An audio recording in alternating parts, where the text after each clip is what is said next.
ప్రముఖ జ్యోతిష్య నిపుణుడు వేణుస్వామి కొద్ది గంటల క్రితం మూర్తి ఇంకా కొంతమంది జర్నలిస్టులు 5 కోట్లు ఇవ్వమని అడుగుతున్నారని ఒక వీడియోని రిలీజ్ చేసిన సంగతి తెలిసిందే.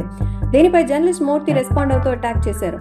వేణుస్వామి ఆయన సతీమణి శ్రీవాణి కూడా తాను తీసుకున్నట్టు ప్రూవ్ చేస్తే రాళ్లతో కొట్టి చంపానని ప్రజలకు చెప్పారైతే వేణుస్వామి ఇలా జర్నలిస్టుల మీద వీడియో తీయడంపై తెలుగు ఫిలిం జర్నలిస్టులకు షాక్ ఇచ్చింది.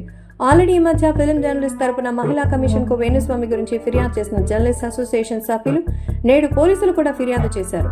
ఈ విషయంపై వివరణ ఇచ్చేందుకు జర్నలిస్టులు ఒక ప్రెస్ మీట్ ఏర్పాటు చేశారు. ఇందులో ఒకప్పుడు ఫిల్మ్ జర్నలిస్టులు ప్రస్తుతం సక్సెస్ఫుల్ నిర్మాత ఎస్కేఎన్ కూడా పాల్గొన్నారు.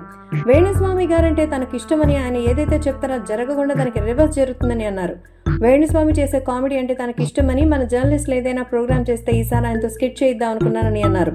అయితే వేణుస్వామి ఇన్నాళ్లు కామెడీగా అవన్నీ చేస్తున్నారనుకోగా ఆయన తన పాపులారిటీ పెంచుకోవడం కోసం ఇలా చేస్తున్నారని ఈ మధ్య అర్థమైంది. సెలబ్రిటీస్ గురించి ఆయన చేస్తున్న కామెంట్స్ చెప్తున్న జోస్యంతో కొంతమందిని ఇబ్బంది పెడుతున్నాయని, ఇప్పుడు లేటెస్ట్ గా జర్నలిస్టులను బ్లాక్ మెయిల్ చేస్తున్నారని అంటూ ఉండడం, జర్నలిస్టులకు మెయిల్ చేయడానికే టైం లేదని ఇక బ్లాక్ మెయిల్ ఎలా చేస్తారన్నారు ఎస్కేఎన్. అంతేకాదు సెలబ్రిటీస్ మీద ఎవరో ఒకరు ఇలా ఏదో ఒకటి మాట్లాడుతూనే ఉంటారు. దీనికి ఎక్కడో చోట ఫుల్ స్టాప్ పెట్టాలి.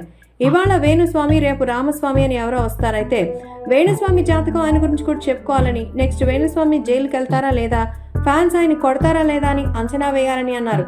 ఎవరి పనులు చేసుకుంటే బాగుంటుందని మీడియా పరిశ్రమ రెస్పాండ్ అవ్వడం మొదలైతే పరిస్థితి వేరేలా ఉంటుంది అంటున్నారు. మొత్తానికి ఫిలిం జర్నలిస్టుల సంఘం అంతా కూడా ఒక్కటైపోయింది. సినిమా ఆర్టిస్టులు ప్రభాసో, లేకపోతే మహేష్ బాబు, లేకపోతే ఇంకా ఉపాసన, రామ్ చరణ్, రష్మిక, ఇలా టాప్ మోస్ట్ సెలబ్రిటీస్ వాళ్ళ గురించి వేణుస్వామి గారు జాతకాలు, జ్యోతిష్యాలు ఎన్ని చెప్పినా వాళ్ళైతే వచ్చి నిలదీయరు, ఎందుకంటే వాళ్ళకి అవసరం లేదు.